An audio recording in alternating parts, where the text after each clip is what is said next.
ગાંધીનગરમાં અલ્પેશ હાર્દિક મેવાણીની જનતા રેડ સામે પોલીસે ઉઠાવ્યા સવાલ, રેડને ગણાવી રાજકીય સ્ટન્ટ।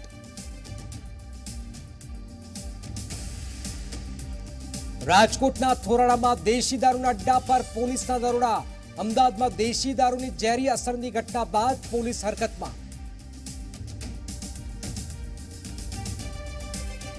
વડાપ્રધાન મોદી આગામી 21 અને 22 જુલાઈ ગુજરાતના 2 દિવસના પ્રવાસે ભાજપના ચોક્કસ નેતાઓ સાથે લોકસભા ચૂંટણી પર અંદરખાને કરી શકે છે ચર્ચા। જગન્નાથજીની યાત્રાને પૂર્વ સંધ્યાએ રાહુલ ગાંધી લઈ શકે છે અમદાવાદના જગન્નાથજી મંદિરની મુલાકાત। સંધ્યા આરતીમાં લેશે ભાગ તો શાહ કરશે મંગળા આરતી।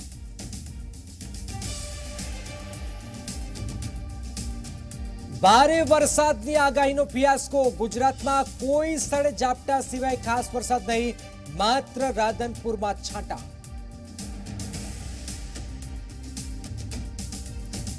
કામરેજના ધારાસભ્ય ઝાલાવાડિયાએ પોલીસની કામગીરી સામે ઉઠાવ્યા સવાલ। પોલીસે પત્ર લખી કાયદો વ્યવસ્થાની સ્થિતિ નબળી હોવાનો કર્યો દાવો।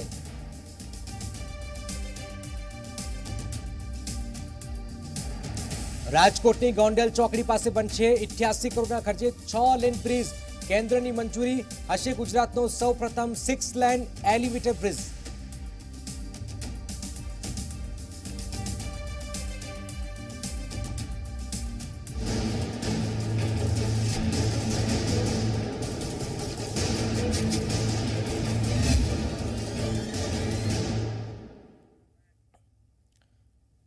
તો દારૂ પર દંગલ શરૂ થઈ ગયો છે। નમસ્કાર, આપ જોઈ રહ્યા છો ઝી 24 કલાક। સાંજના 7 વાગી રહ્યા છે। હું જનક। જી હા, અમદાવાદમાં લઠ્ઠાકાંડ જેવી ઘટનાથી પોલીસ તો એક્શનમાં છે જ। આ ઘટના અમદાવાદમાં પણ જાગી અને રાજકોટની પોલીસ પણ જાગી ગઈ છે। થોરાળામાં ચાલતા દારૂના અડ્ડા પર દરોડા પડાયા છે। મોટા પ્રમાણમાં દેશી દારૂ જપ્ત કરી લેવાયો છે।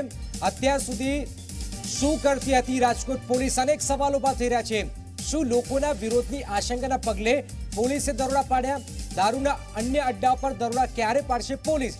જનતા રેડ થાય છે, નેતાઓ, યુવા નેતાઓ રેડ કરે છે, ત્યારબાદ મામલો સામે આવે છે અને પોલીસ કેમ જાગે છે? આખરે શું પોલીસને ખબર નથી કે આ વિસ્તારમાં દારૂ વેચાય છે, આ વિસ્તારમાં દારૂ બને છે, દેશી દારૂ વેચાય છે? આખરે લોકોના વિરોધની આશંકાના પગલે દરોડા પાડવામાં આવેલા છે। અમદાવાદમાં લઠ્ઠાકાંડ જેવી ઘટનાથી અમદાવાદ પોલીસ તો એક્શનમાં છે જ, પરંતુ રાજકોટ પોલીસ પણ એક્શનમાં આવી ગઈ છે।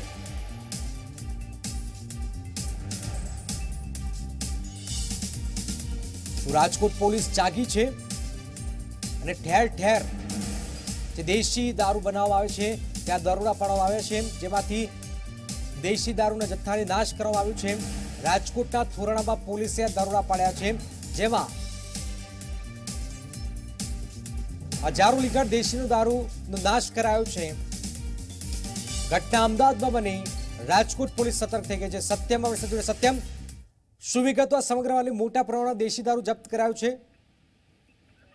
ચોક્કસથી રાજકોટના 6 થી વધુ જે વિસ્તારો છે કે જ્યાં દેશી દારૂના અડ્ડાઓ ચાલી રહ્યા છે ઘણા સમયથી, તેના વિરુદ્ધ અત્યારે રાજકોટ શહેર પોલીસ દ્વારા લાલાક કરવામાં આવી છે। તમામ આ જે જગ્યાઓ છે કે જ્યાં દેશી દારૂનું વેચાણ મોટા પ્રમાણમાં ચાલતું હતું તે તમામ વિસ્તારો પર અત્યારે પોલીસ દ્વારા દરોડા પાડવામાં આવે છે। રાજકોટના થોરાળા ઉપરાંત અન્ય જે 6 થી વધુ વિસ્તારો છે કે જ્યાં પોલીસ દ્વારા અત્યારે રેડ પાડવામાં આવી છે અને તમામ જગ્યાએથી મોટા પ્રમાણમાં દેશી દારૂનો જે જથ્થો છે તે પોલીસ દ્વારા ઝડપી પાડવામાં આવ્યો છે। તમામ જગ્યાએ જે આરોપીઓ છે તે હાલ ફરાર થઈ ગયા છે અને ફરાર થઈ ગયેલા જે આરોપીઓ છે તેમની પણ શોધખોળ અત્યારે પોલીસ દ્વારા હાથ ધરવામાં આવી છે। ઉલ્લેખનીય વાત છે કે અમદાવાદમાં જે ગઈકાલે લઠ્ઠાકાંડની જે ઘટના સામે આવી તેને લઈને રાજ્યભરની જે પોલીસ છે તે હરકતમાં આવી છે।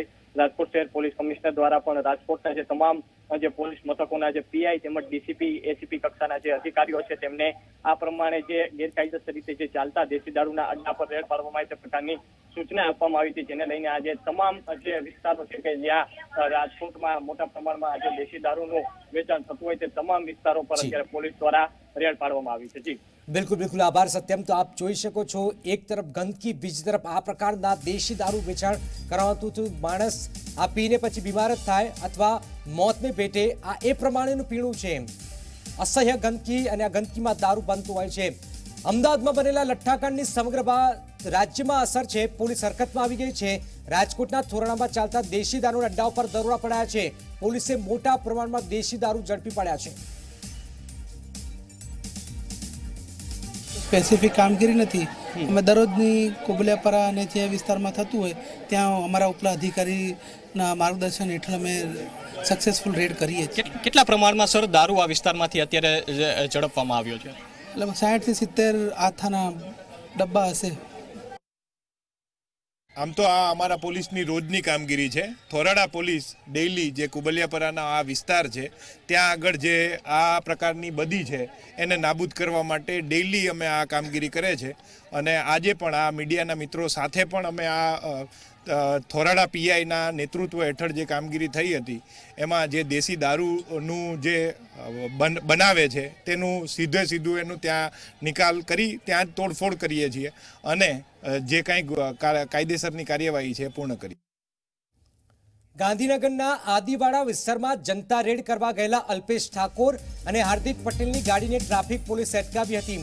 કારમાં બ્લેક ફિલ્મ લગાવેલી હોવાથી નંબર પ્લેટ નહીં હોવાના કારણે પોલીસે કારને અટકાવી હતી. આ દરમિયાન અલ્પેશ અને હાર્દિકના સાથીદારો અને પોલીસ વચ્ચે ઘર્ષણ પણ થયું હતું. અલ્પેશ અને હાર્દિક અને તેમના સાથીદારો અને પોલીસ આમને સામને આવી ગયા હતા. બ્લેક ફ્રેમ જે કોર્ટનો હુકમ છે કે ભાઈ આપ ગાડીમાં બ્લેક ફ્રેમ ન રાખી શકો, તો જે કાયદાનું પાલન છે તમામ લોકોએ કરવાનું છે. તો પોલીસને બાબતમાં સામે આવી કે ભાઈ આ બંનેની ગાડીઓ છે એમાં બ્લેક ફ્રેમ છે, નંબર પ્લેટ નહીં હોવાના કારણે કાર પણ અટકાવી ત્યારબાદ મામલો ગરમાઈ ગયો છે.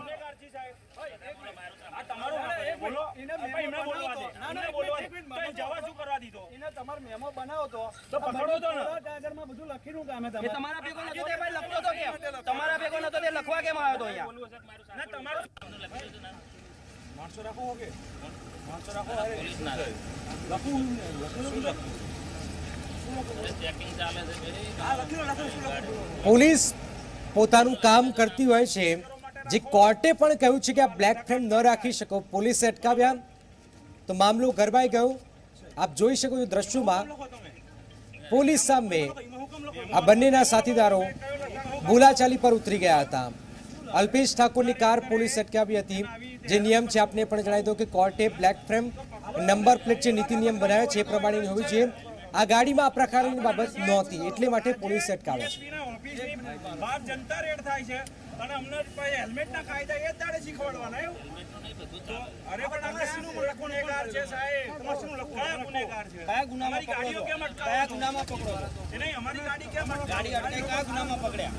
એ નહીં હાર્દિક પટેલની ગાડી રોકવાનું કારણ બનવા આપો તો એક તો હાલો અને વિધાઉટ ડ્યુટી ઓફિસ કેમ તમે આ કરો છો? વિધાઉટ ડ્યુટી બોલવાળા એ ભાગીને તરત જ તો કેમ બોલવાળા કેમ ભાગી ગયા? બોલાવી તો નહીં બોલાવો તમારી જોડે હતા. બોલાવો એનો પકડો બોલાવો. વિડિયો છે સાહેબ, વિડિયો છે સાહેબ, વિડિયો બોલાવો. વિડિયોમાં પોલીસ પોતાનું કામ કરે છે. આ રીતે કોઈ પણ વ્યક્તિએ પોલીસ સાથે તો વાતચીત ન જ કરવી જોઈએ. આગળ વધીએ. ગાંધીનગરના આદિવાડામાં દારૂના અડ્ડા પર અલ્પેશ ઠાકોર, હાર્દિક, જિગ્નેશ મેવાણીએ જનતા રેડ કરી. જોકે જનતા રેડ દરમિયાન દારૂની 10 થી ઓછા પાઉચ મળતા અનેક સવાલ ઉઠ્યા. ત્રણેય યુવા નેતાઓ મોટી સંખ્યામાં લોકો સાથે જનતા રેડ માટે પહોંચ્યા અને અચાનક જ દારૂના અડ્ડા પર રેડ કરી હતી.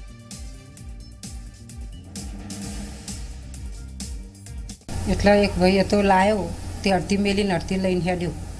એવા પેલા ચોથી આવીને એમને પકડી પાડ્યો. અમે ગળે પેલી બાજુ સાઈડમાં હતો. કોણ આવ્યું હતું આપણા ઘરે થેલી લઈ? એ છોકરો. શું નામ છે એ છોકરાને તો અમે ઓળખતા નહીં, અમે ખબર નહીં. બીજી તરફ પોલીસે ગાંધીનગરમાં કોઈ દારૂના અડ્ડાઓ ન ચાલતા હોવાનો દાવો કર્યો છે અને જનતા રેડને રાજકીય સ્ટન્ટ હોવાની આશંકા વ્યક્ત કરી છે. ગાંધીનગરના એસપીએ પત્રકાર પરિષદમાં દાવો કર્યો છે કે જે જગ્યાએથી દારૂના પાઉચ મળ્યા છે ત્યાં કોઈ દારૂનો અડ્ડો જ નથી. તેમજ એસપીએ એવું પણ કહ્યું છે કે જનતા રેડ દરમિયાન દારૂના માત્ર 2 જ પાઉચ મળ્યા છે, જેથી તે જગ્યાએ દારૂનો અડ્ડો ચાલતો હોય તેવી કોઈ શક્યતા નથી.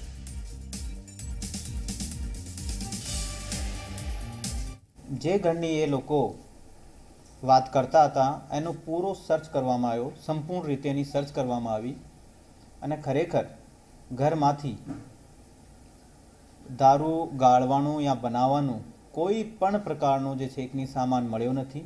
ખરેખર આનું જે એક કહેવાનું હતું કે દારૂનું એક સ્ટેન્ડ ચાલે છે એ ખરેખર વાત બરાબર છે નહીં.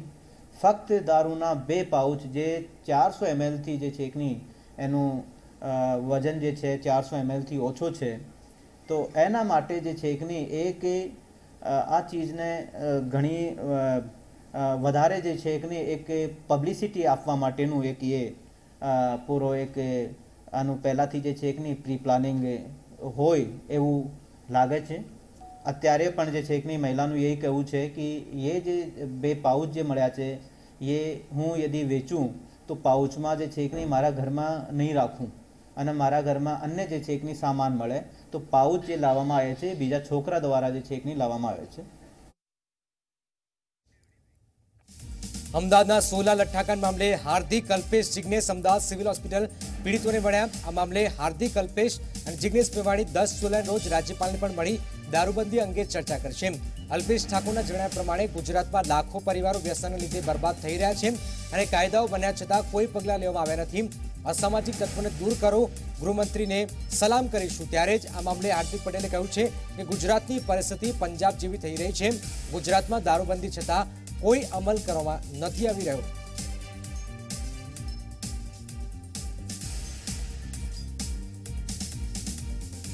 દારૂબંધીને કડકમાં રીતે પાલન કરવામાં નિષ્ફળ નીવડી છે. આગામી સમયમાં તેઓ જનતા રેડ કરી આ તમામ જે જગ્યાઓ જિલ્લાઓ છે તેમાં રેડ પણ કરશે. અલ્પેશ ઠાકોર અને હાર્દિક પટેલને પણ પૂછીએ કે ખરેખર તે કઈ રીતે આગળ વધવા માંગે છે આ જે દારૂબંધીને લઈને. અલ્પેશભાઈ, કઈ રીતે આગળ વધશો આ દારૂબંધીને લઈને? જો જે રીતે ગુજરાતની અંદર લાખો પરિવારો વ્યસનના કારણે બરબાદ થઈ રહ્યા છે. આજે વ્યસન કોઈ એક સમાજનો ટ્રેન્ડ નથી. હવે તો કોઈ પણ સમાજના યુવાનો દારૂ અને નશાખોરી, હુક્કાબાર અને ડ્રગના રવાડે ચડી રહ્યા છે. ગુજરાતની સરકારે અમારા આંદોલનના કારણે કડક કાયદો બનાવવો પડ્યો, પરંતુ એ કડક કાયદો બન્યા પછી એનું અમલવારી નથી. ક્યાંક જનતા રેડ પાડવા જાય, દારૂના અડ્ડાઓનું લિસ્ટ આપે, એમને બંધ કરાવવા જાય તો બુટલેગરો દ્વારા એમને ધમકી આપવામાં આવે, પોલીસ દ્વારા ખોટા કેસો કરવામાં આવે. આ દુર્ભાગ્યપૂર્ણ છે. સરકારની ઈચ્છા શક્તિ હોય તો સરકાર દારૂબંધી કરે, સરકાર આ તમામ જગ્યાએ એક્શન લે અને ગુજરાતમાં દેશી અને ઇંગ્લિશ દારૂ જે વેચાય છે એના માટે કોઈ જવાબદાર હોય તો સરકાર જવાબદાર છે, સરકારની વ્યવસ્થા તંત્ર જવાબદાર છે. એટલે અમે જનતા રેડ પણ કરીશું, રાજ્યપાલશ્રીને પણ રજૂઆત કરીશું. ઈચ્છા એટલી જ છે અમારી. અમારું સપનું શું છે? ગુજરાતનું ગામડું હોય, શહેર હોય કે ગુજરાતનું યુવાધન, આવનારી પેઢી એ વ્યસન મુક્ત હોય. જે આ સરકાર પોતાની જવાબદારીમાંથી છટકી રહી છે. ગુજરાતના ગૃહમંત્રીશ્રીમાં નૈતિકતા હોય, આખું ગુજરાત વ્યસન મુક્ત નહીં કરી શકે. અમદાવાદના સોલા લઠ્ઠાકાંડ મામલે પોલીસે પણ પત્રકાર પરિષદ કરી, જેમાં તપાસના રિપોર્ટને લઈને મીડિયા સાથે વાત કરતા કહ્યું હતું કે ઇથાઇલ આલ્કોહોલનું પ્રમાણ મળી આવ્યું છે. સાથે જ કેમિકલ એનાલિસિસ ડેવલપ થતા વાર લાગવાના કારણે આવનારા 2-3 દિવસ બાદ રિપોર્ટ આપવામાં આવશે. લેબોરેટરીથી રિપોર્ટ મળી ગયું છે અને આમાં જે વ્યક્તિઓ જે 4 પૈકીના જે મહેશભાઈ મકવાના છે એમને બ્લડ સેમ્પલમાં 0.004 ગ્રામ % ઇથાઇલ આલ્કોહોલ આવેલું છે અને ત્યાર પછી બીજા જે પ્રવીણભાઈ છે એમને 0.006 ગ્રામ ઇથાઇલ આલ્કોહોલ આવ્યું છે. એ બંને સૂચવે છે કે આમાં કંઈ દારૂ પીધેલા જે નોર્મલ નોર્મ્સ પ્રમાણે જે હોય છે એના કરતાં ઓછા છે અને આ સિવાય બીજા કોઈ મિથેનોલ અથવા બીજા કોઈ કેમિકલનું એમાં ઉપલબ્ધ પ્રેઝન્સ બતાવવામાં આવેલું નથી. નું એલિમેન્ટ હોય એવું પણ જણાતું નથી અંદર, કે જેના કારણે થઈ અને એવું માદક દ્રવ્ય આવી ગયું હોય જેના કારણે થઈને આ મૃત્યુ થવાનો સંભવ ઊભો થાય, કે આટલા બધા બીમાર થાય, કે કિડની ઉપર અસર થાય, કે ફેફસાને બ્રેન ઉપર અસર થાય, એ કોઈ વસ્તુ અંદરની હાજરી જણાઈ આવેલ નથી. હજુ ફર્ધર અમે એનાલિસિસ કરીએ છીએ. એનો રિપોર્ટ અમે તમને 2-3 દિવસમાં આપી દઈશું. કારણ કે જે પૃથ્થકરણ કરવામાં આવે તો ઓછામાં ઓછા એમાં 2.5 થી 3 દિવસ લાગતા હોય છે. અગાઉના પણ અનુભવ એવા થયા છે કે મિથાઇલ આલ્કોહોલની અને ઇથાઇલની આલ્કોહોલની હાજરી તો તાત્કાલિક માલુમ પડે, પરંતુ જો ઓર્ગેનોફેસ્ફરસ કોઈ મટીરિયલ હોય જે આરબીસીને ડીનેચર કરી નાખે, ઓક્સિજન કન્ટેનિંગ કેપેસિટી ખલાસ કરી નાખે અને ઓક્સી હિમોગ્લોબિન જે બનવાનું હોય એ બને નહીં, તો એવા પ્રકારનું જો મટીરિયલ હોય તો એને આખું શોધવામાં કેમિકલ એનાલિસિસ ડેવલપ થાય તો એની વાર લાગતી હોય છે. લઠ્ઠાકાંડ મામલે વિપક્ષી નેતા પરેશ ધાનાણીએ નિવેદન આપ્યું અને જનતાને નશામાં રાખવાનું ભાજપનું આ ષડયંત્ર છે. દાનાની ઉડતા પંજાબની જેમ ઝૂમતું ગુજરાત દેખાઈ રહ્યું છે. ભાજપ સરકાર અસામાજિક તત્વોને પોષી રહી હોવાનો પણ આરોપ લગાવ્યો હતો. રાજ્યની અંદર સામાન્ય માણસ 100 સમસ્યાઓથી પીડાય છે. બેરોજગારી, શિક્ષણ, આરોગ્ય, ખેતીના ભાવ, વેપારીઓને ટેક્સની જંજાળ, વિવિધ સમસ્યાઓથી પીડાય અને ભાજપથી વિમુખ થયેલા સામાન્ય માણસને નશામાં મસ્ત રાખવાનું સરકારી ષડયંત્ર એ સમગ્ર ગુજરાતમાં દારૂના અડ્ડા હોય, જુગારના અડ્ડા હોય કે અસામાજિક પ્રવૃત્તિઓ કરનારા દરેક લોકો સીધી કે આડકતરી રીતે યા તો ભારતીય જનતા પાર્ટીના કાર્યકર્તા છે યા તો ભારતીય જનતા પાર્ટીના સમર્થક બની અને રાજ્યમાં અરાજકતા ફેલવી રહ્યા છે અને સમગ્ર ગુજરાતની નવી પેઢીને નશામાં મસ્ત રાખવાનું ષડયંત્ર એની પાછળ ક્યાંય ને ક્યાંય ભારતીય જનતા પાર્ટીની સરકારની નિષ્ફળતા છુપાયેલી છે. તો ભાજપે વળતો પ્રહાર કર્યો છે. કોંગ્રેસના સમયમાં લઠ્ઠાકાંડની હારમારા સર્જાઈ હતી. ભરત પંડ્યા જે પ્રવક્તા છે ભાજપના, તેમણે આ વાત કરી. કોંગ્રેસના સમયમાં આરોપીને સજા નહોતી થતી, આજે તાત્કાલિક એક્શન લેવાય છે. કોંગ્રેસ ગુજરાતને બદનામ કરવાનું બંધ કરે. બે ઘટનાને લઈને કોંગ્રેસ સમગ્ર ગુજરાતની સંસ્કારિતાને, ગુજરાતની જનતાને અને ગુજરાતના યુવાનોને બદનામ કરવાનું બંધ કરે. કોંગ્રેસના સમયમાં સતત લઠ્ઠાકાંડની હારમાળાઓ સર્જાતી હતી. એફઆઈઆર પણ ફાટતી નહોતી, એક્શન પણ નહોતા લેવાતા, સજા પણ નહોતી મળતી. જ્યારે આજે મુખ્યમંત્રી શ્રી વિજયભાઈ રૂપાણી અને ગૃહ રાજ્યમંત્રી શ્રી પ્રદીપસિંહ જાડેજા દ્વારા કોઈ પણ ઘટના સામે એફઆઈઆર ફાડીને તાત્કાલિક એક્શન અને સજા કરવામાં આવે છે. લોકસભા 2019ની ચૂંટણીઓ નજીક છે, જેને લઈને તમામ પક્ષો એક્શન મોડમાં આવી ગયા છે. ભાજપ અને કોંગ્રેસના દિગ્ગજ ચહેરાઓ ગુજરાત ખેડાની યોજનાઓ પણ ઘડી રાખી છે, જેના પગલે કોંગ્રેસના રાષ્ટ્રીય અધ્યક્ષ રાહુલ ગાંધી 11 જુલાઈના રોજ ગુજરાત આવી રહ્યા છે. 15 જુલાઈ સુધી રાહુલ ગાંધી સૌરાષ્ટ્રના જૂનાગઢ, રાજકોટ, ભાવનગર જિલ્લાનો પ્રવાસ કરશે. ભાજપના રાષ્ટ્રીય અધ્યક્ષ અમિત શાહ પણ 13મી જુલાઈથી ગુજરાતના 2 દિવસે પ્રવાસ કરશે. એટલું જ નહીં, વડાપ્રધાન મોદી પણ આ જ મહિને 21-22 જુલાઈના રોજ ગુજરાતના મહેમાન બનવા જઈ રહ્યા છે. તો તમામ દિગ્ગજો ગુજરાતમાં ધામા નાખી રહ્યા છે. રાહુલ ગાંધી, અમિત શાહ અને નરેન્દ્ર મોદી આ મહિને ગુજરાત આવી રહ્યા છે. વડાપ્રધાન મોદી ફરી એકવાર ગુજરાતની મુલાકાત લેશે. લોકસભાની ચૂંટણી સંદર્ભે તેઓ ગુજરાતની મુલાકાત આવવાના છે. ભાજપના નેતાઓ સાથે મુલાકાત કરી ગુજરાતની રાજકીય સ્થિતિ અંગે ચર્ચાઓ કરશે. આ ઉપરાંત તેઓ 21-22 જુલાઈએ ગાંધીનગરમાં ફોરેન્સિક યુનિવર્સિટી અને પંડિત દીનદયાળ યુનિવર્સિટીના કાર્યક્રમમાં પણ હાજરી આપશે. તેમજ રાજકોટમાં પીવાના પાણીના પ્રોજેક્ટનું ઉદ્ઘાટન પણ કરશે.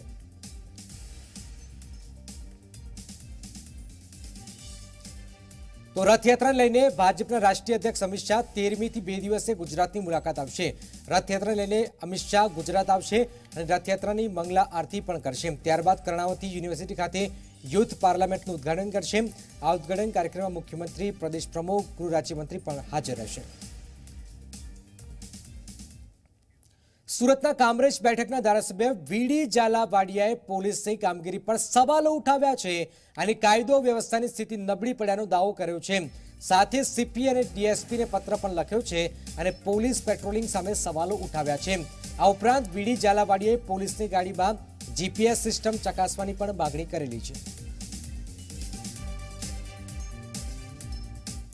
કોંગ્રેસ પાર્ટીના અલ્પેશ ઠાકોરની કાર્યપદ્ધતિ પર ગુજરાત કોંગ્રેસના પ્રભારી રાજીવ સાથે સૂચક નિવેદન આપ્યું છે અને કહ્યું છે કે નેતાઓ સાથે ચર્ચા કરી કોઈ સવાલ કે મૂંઝવણ હોય તો તેનો નિકાલ કરવામાં આવે. नेताओं के मन में कोई सवाल है, जिन नेताओं के मन में कोई शंकाएं है, उनसे हम जरूर बातचीत करेंगे. पार्टी लाइन सबको फॉलो करनी पड़ेगी. રાજકોટની કલેક્ટર કચેરી ખાતે એક જ પરિવારના 5 લોકોના આત્મવિલોપનના પ્રયાસની ઘટના સામે આવી છે. નરસિંહભાઈ સોલંકી સહિતના પરિવારના 5 લોકોએ આત્મવિલોપનનો પ્રયાસ કર્યો. જોકે તે પહેલા જ પોલીસે 5 શખ્સોની અટકાયત કરી હતી. 3 બિલ્ડરો દ્વારા નરસિંહભાઈના જમીનના ખોટા દસ્તાવેજ કરી પચાવી પડવાની ઘટના બની હતી. વર્ષ 2014થી રજૂઆત કરવામાં આવી હોવા છતાં કોઈ કાર્યવાહી ન કરાતા પરિવારજનોએ આત્મવિલોપનનો પ્રયાસ કર્યો હતો.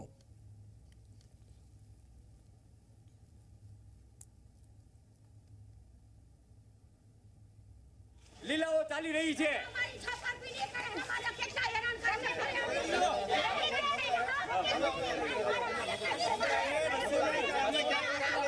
પૈસાવાળા માટે કાયદો વ્યવસ્થા છે. તું મરી જાય તો હું મરી જઈશ.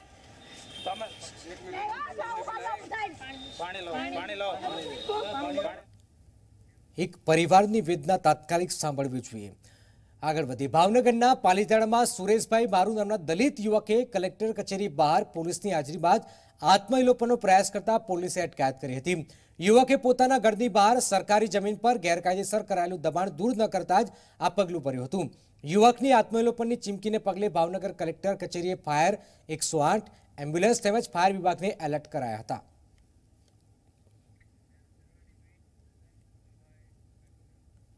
વાલી પ્રતિનિધિઓ અને ઉચ્ચ અધિકારીઓ સાથે શિક્ષણ મંત્રીની બેઠક થઈ. આ બેઠકમાં ઇતર પ્રવૃત્તિ ફી માળખા અંગે ચર્ચાઓ કરવામાં આવી હતી. સાથે જ ખાનગી શાળા ફી નિયમ અંગે પણ ચર્ચાઓ થઈ. આ મામલે શાળા સંચાલકોને સરકાર વચ્ચે પણ બેઠક યોજાઈ હતી. શિક્ષણ મંત્રીએ બેઠક બાદ જણાવ્યું છે કે વાલીઓની લેખિત રજૂઆત અને મધ્યમ વર્ગના વાલીઓને ધ્યાનમાં નિર્ણય લેવામાં આવશે.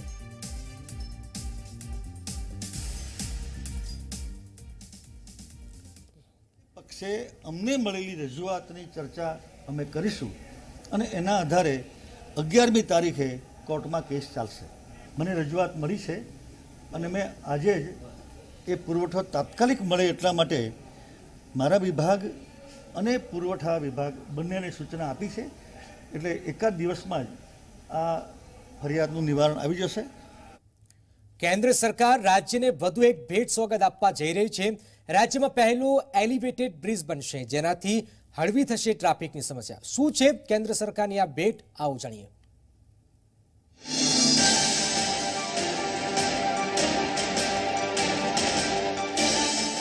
રાજકોટવાસીઓને કેન્દ્ર સરકાર તરફથી ભેટ સોગાત મળવા જઈ રહી છે. કેન્દ્રીય મંત્રી મનસુખ માંડવિયાએ ગુજરાતમાં પહેલો એલિવેટેડ બ્રિજ બનાવવાની જાહેરાત કરી છે. આ બ્રિજ રાજકોટ ગોંડલ ચોકડી પાસે સિંગલ પિલર પર બનશે, જે 1.2 કિલોમીટર લાંબો હશે. આ બ્રિજ માટે સરકારે ટેન્ડર બહાર પાડ્યું છે અને 2 વર્ષમાં કાર્ય પૂર્ણ થશે, જેનાથી રાજકોટ ગોંડલ ચોકડી પાસે થતા ટ્રાફિક જામનું નિવારણ આવશે. ગોંડલ ચોકડી પર ટ્રાફિક જામ ન થાય અને લોકોની યાતાયાત સરળ બને એના માટે થઈને 1.2 કિલોમીટર લાંબો 6 લેન 1 પિલર પર 6 લેન એલિવેટેડ બ્રિજ એ ગુજરાતની અંદર પ્રથમ વખત બનાવવાનું અમે નક્કી કર્યું છે. સરકાર 1.2 કિલોમીટર લાંબો અને 6 લેનનો બ્રિજ બનાવશે. 88 કરોડના ખર્ચે એલિવેટેડ બ્રિજ બનશે, જેનાથી હાઈવે પર ઉદ્ભવતી ટ્રાફિકની સમસ્યા દૂર કરવા માટે ટ્રાન્સપોર્ટ મંત્રાલયે નિર્ણય લીધો છે. બ્રિજ 88 કરોડના ખર્ચે ગોંડલ ચોકડી પાસે બનાવાશે. બ્રિજ બનાવવા માટે મુખ્યમંત્રી, મેયર અને ડેપ્યુટી મેયરે મંત્રાલયમાં ચિઠ્ઠી લખી હતી. એલિવેટેડ બ્રિજ NHAI એટલે કે national highway authority of India દ્વારા બનાવાશે. આગામી 30 વર્ષ સુધી અહીંયા કોઈ પણ પ્રકારની ટ્રાફિકની સમસ્યા ના સર્જાય એના માટે થઈને 88 કરોડ રૂપિયાના ખર્ચે એલિવેટેડ બ્રિજ બનાવવાનું નક્કી થયું છે. સરકારે આજે એમને મંજૂરી આપી દીધી છે. એમનું ટેન્ડર પણ આજે વેબસાઇટ પર લગાવી દેવામાં આવ્યું છે અને આગામી 2 વર્ષની અંદર આ એલિવેટેડ બ્રિજનું કામ પૂરું કરવામાં આવશે. ટ્રાફિકના નિવારણ માટે સરકાર દ્વારા એક પ્રોજેક્ટ તો જાહેર કરાયો છે, પણ આશા રાખીએ કે આ પ્રોજેક્ટ તેની સમય મર્યાદામાં પરિપૂર્ણ થાય અને રાજકોટ ગોંડલ સહિત સૌરાષ્ટ્રની જનતાને તેનો લાભ મળે. Hiten Vithlani, bureau report, Zee media.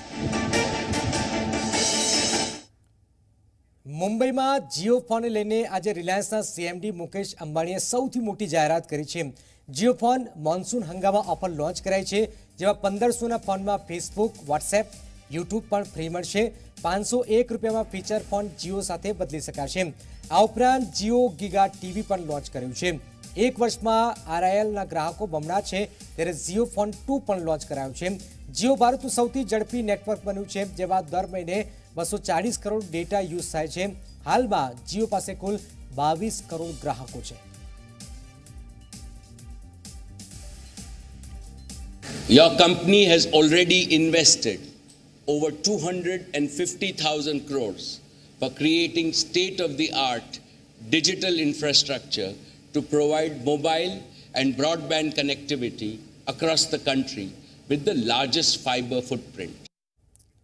ગુજરાતમાં દારૂ પર દંગલ શરૂ થઈ ગયો છે, તો થોડી જ વારમાં વાદ વિવાદ તોરલ દીપક રાજાણી સાથે જોવા ન ભૂલશો. રજા આપશો. નમસ્કાર. આ કાર્યક્રમ